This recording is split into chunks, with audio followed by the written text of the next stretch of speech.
पोसी हम कैसे आन कैनी पापा जी। जंगिया बैठाई कन्या दान कैनी पापा जी। जंगिया बैठाई कन्या दान कैनी पापा जी। पाल पोसी हम कैसे आन कैनी पापा जी। जंगिया बैठाई कन्या दान कैनी पापा जी। एहो पापा रहनी का हम घर में तोहरा भारी जी। एहो पापा रहनी का हम घर में तोहरा भारी जी।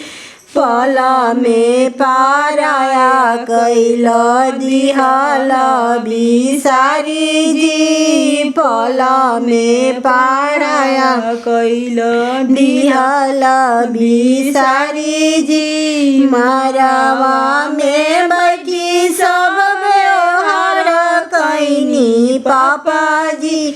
मारावा में बैठी सब विधान कैनी पापा जी।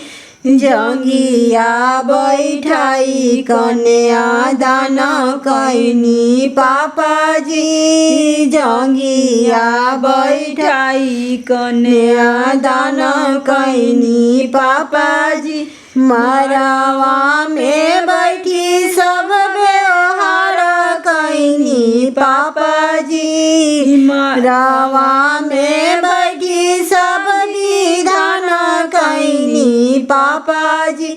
जंगिया बैठाई कन्या दान कैनी पापा जी। जंगिया बैठाई कन्या दान कैनी पापा जी। टूटे नाही पावे भैया पनिया के धार जी। टूटे नाही पावे भैया पनिया के धार जी। हरदम सलामत रखिय बहिनी के प्यार जी।